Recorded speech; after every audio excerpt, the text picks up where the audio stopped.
Hey everybody, Tony D and Little Joan here with a hot take on what's going on in Washington. Are things simmering down? Hard to tell. Maybe a little. Mike Pence says he won't invoke the 25th Amendment against Trump in a letter to Pelosi. Yeah, I didn't think he would. I don't think he supports impeachment. I don't think he'd do that to Trump, even after Trump kind of stuck it to him a little bit.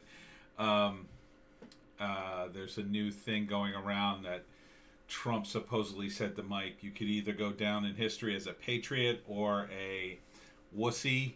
Although he didn't use the word wussy, he used the word that rhymes with wussy that begins with P. So, once again, Trump's right. Crenshaw on opposing impeachment. Incitement to violence couldn't be legally proven against Trump in this case. Well, I guess that's a reason, Crenshaw, but you could just say no. So, or how about like this is a complete waste of time? We're never going to be able to try him, so no. I mean, either way you slice it, it's not going to happen. So, I mean, I don't even know why you explain yourself, quite frankly. But these politicians, that's what they like to do. So later they could say, well, the reason I voted against it, left wing idiots who I want to vote for me, we couldn't legally do it. And then people on the left go, oh, well, maybe he's not such a bad guy. Maybe he really wanted to. They like to leave things open to interpretation, so they'll have an excuse to vote for someone. Lindsey Graham warns rushed impeachment will become a threat to future presidents. Yeah, absolutely it would. And as usual, the Democrats can't see down the road more than 10 seconds. They say the impeachment of Clinton was revenge for Nixon. There were still a lot of guys in D.C. who had remembered Nixon and wanted a little payback, and they didn't like the Clintons. At the time, I couldn't understand why, but now I kind of do. Knowing what I know about the Clintons now and how they act, kind of behind the scenes, man, they seem like such hypocrites. And then I heard wild QAnon stuff, which I don't believe, but still, they sound like a-holes. Schiff is back, of course, at Trump impeachment, gathering momentum with Republicans. Not really. McConnell won't agree to reconvene the Senate early for impeachment trial. Okay. Good for you, Mitch, I guess. Not really going to save you next time around from the angry Trump supporters who will never vote for you again. So good luck to you and your political career. Pelosi. Now here's the big one. It breaks my heart to impeach Trump. Really? Really? Really? Come on, Nancy. Man, you just don't like Trump. Say something like that is just charging the President Trump incited an armed rebellion against the United States. House Speaker Nancy Pelosi on Wednesday said it breaks my heart to impeach the president and remove him from office. Come on, crocodile tears. Quote, we know we face enemies of the Constitution, she said. We know we experienced the insurrection that violated the sanctity of the people's capital and attempted to overturn the duly recorded will of the American people. See, this is why people say things like Democrats worship the state. The left worships the state like a religion. When you say that the insurrection violated the sanctity of the people's capital. It's not sacred ground. It's just a building. We could move the building. We could build another. You're making a bigger deal of it than it is. It is just a building, ultimately. The important thing is the Constitution, which I think you guys kind of ignore. So we know we experienced insurrection. You didn't.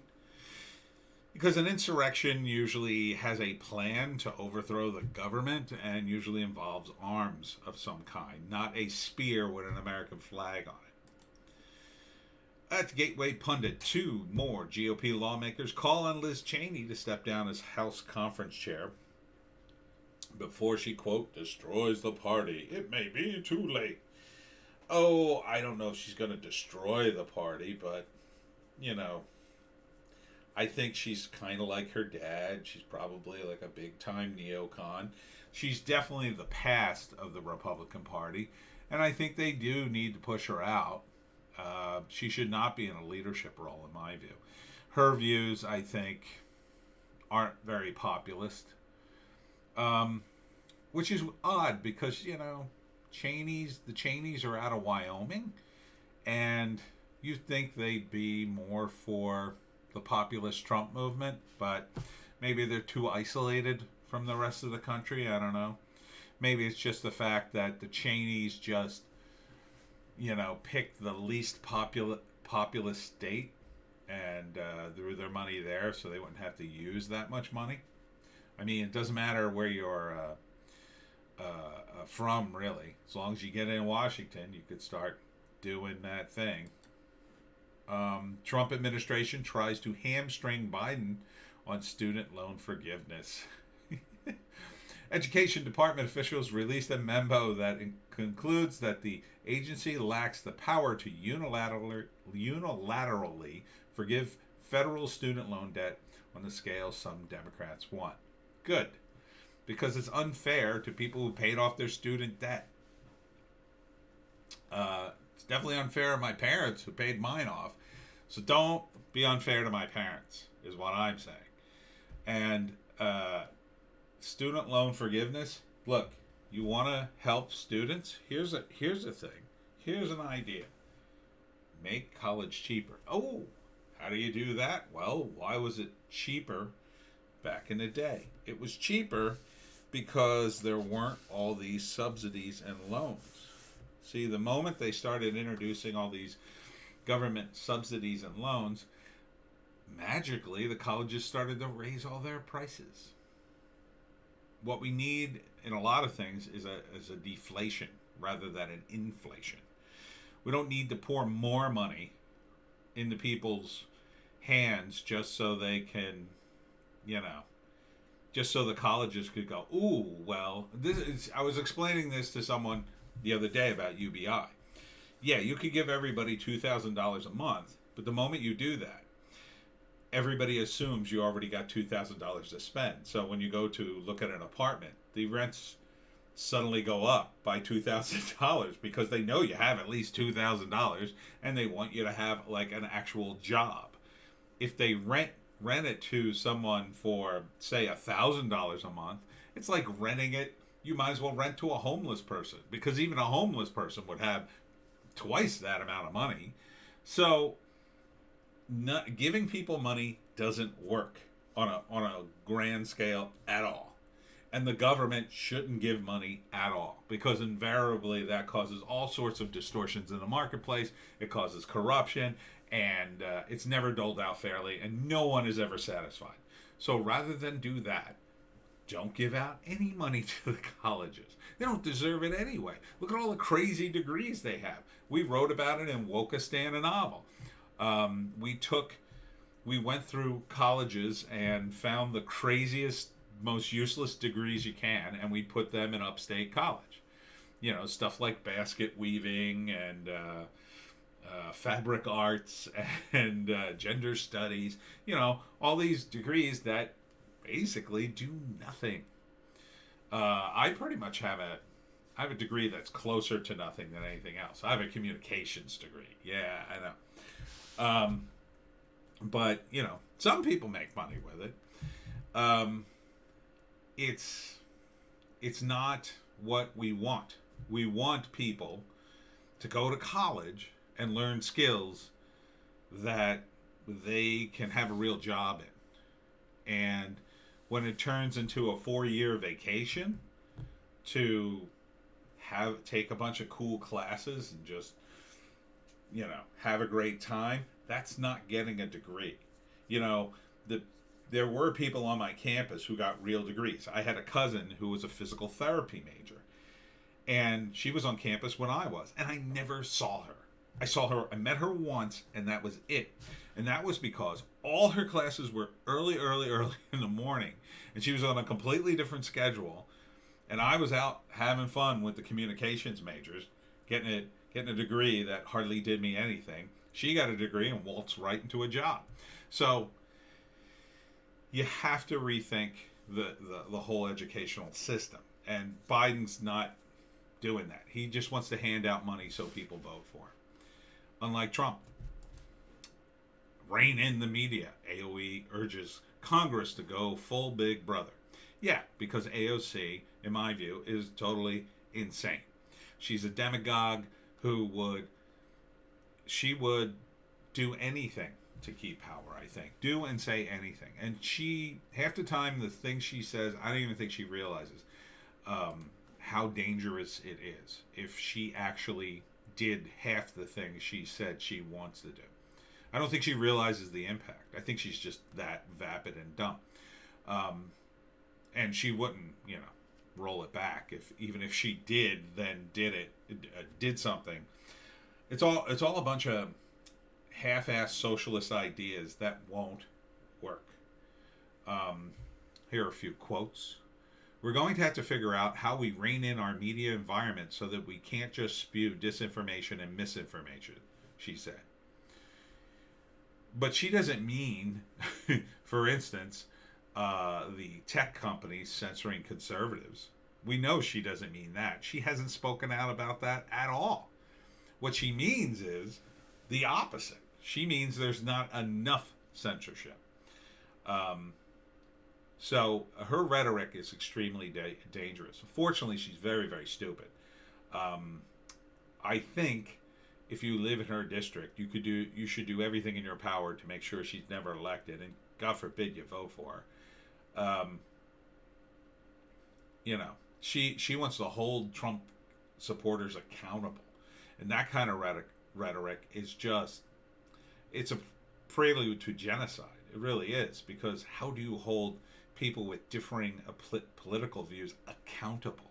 First off, you'd have to identify them, right? Which would mean, like, what do? You're going to have to look at the list of voters and see who they voted for. Well, that's totally illegal, and you'd have to change the law. Then what? Send them to the houses of every Trump voter and say, well, we understand you voted for Trump. We need to talk to you. They're going to tell you to F off, and when they do that, what are you going to do then? You're going to make them go to a class about how wrong their political views are? I mean, it's nightmarish, the kind of thing she talks about. And she strikes me very much as like Nancy Pelosi, the sort of evil side of nurturing. The female nurturing evil side. Not like, again, not all women. I'm not trying to be misogynist here. I'm trying to say that there is an evil side to, they're just bad, just like there are bad men in politics who are too aggressive and militaristic. John McCain. There are evil women. But see, the men are more obvious because they're very openly aggressive, because their power's direct. But women are indirect. So she's not going to say, hey, let's round these people up. She's going to say, well, we have to do something. We have to hold them accountable. What's that mean? That's the problem. It's an indirect, it's sort of like guilting you to doing something. And whatever would be done in that area would be bad. Other than what they should be doing is, at this point, just trying to calm things down. Because you don't want to see what the right is truly capable of. And I think, it's not been really awakened yet. Some people believe that. I don't think so. Because that only happens when the food runs out. When the food runs out, then you're in trouble. Then people have nothing to lose. If your kid goes 3 days without eating, you'll pretty much do anything to make sure it doesn't happen anymore. So, but we're nowhere near that. Nowhere near that. And that's why, the craziness has to stop. Biden returns donation from agent blacklisted in a Chinese company. This is what we can do. See, Biden wouldn't have done that if there wasn't pressure on him. See, there is pressure on Biden. Now, maybe you say, oh, he's in power, he's not going to feel any pressure. No, this is pressure. You can keep pressuring Biden. Keep pressuring him on China. Talk, again, email your reps, email your senators, email Biden himself when he gets his email account set up. And say, I don't want you dealing with China.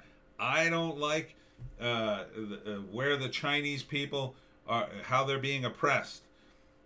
Make your feelings known. Be polite, but make your feelings known. You please do not turn around the boat on tariffs. The Chinese Communist Party is evil. I mean, he gets thousands and thousands. Just get deluged with those emails. He has to feel the pressure because his people say, sir, we're getting a lot of emails from Americans saying that they're worried that you're soft on China. And then in order to appease that, in order to negate that, what does he do? He does something hard against China. So that's what pressure can do. Trump was an exception. Pressure against him. And that he was a lot more wary, and he was a lot more his own man. Biden's not his own man at all. He needs to be pressured, or he'll do whatever his handlers tell him to do. Because his handlers will be very sensitive too, because they want people to calm the F down and keep paying their damn taxes. And finally, as I've always said, listen to Trump supporters. Trump calls on all Americans, big tech, to ensure peaceful transition. Trump is telling you directly he doesn't want you to do anything crazy. Okay? So drop all the Q nonsense, drop all the conspiracies. Trump's not initiating the Insurrection Act to overthrow the country. He's not. He doesn't want that. He's telling you that. Okay? So just listen to Trump. And look, and even if that's true, and Trump has this grand plan that is going to spring on Biden on the 18th or 19th or 20th, then he's telling you to calm down and go home. You're not participating in the plan anyway. So do as Trump says if you're a Trump supporter. Now, if you're going to throw up your hands and say, F that, I don't like Trump anymore, well, what am I supposed to do? But if you call yourself a Trump supporter, you have to listen to Trump. If these people had listened to Trump, we could have avoided the Capitol Hill mess. So, listen to Trump and calm the F down. I don't believe in the plan, but I believe Trump always has a plan. So, you're going to have to give him a few weeks to get through all this, and I'm sure he's going to come out with something. And then you could decide whether or not you're still on board. But until then, don't do anything stupid. And understand that we still have influence, if not a direct democracy anymore. We never had a direct democracy. We have some issues. But pressuring Biden can, it's not going to, we're not going to get everything we want, but we could get some of what we want. We could mitigate some of the damage. And that's what we need to do over the next 2 to 4 years. So get on board, because politics is a dirty business, and you're going to be arm deep in mud.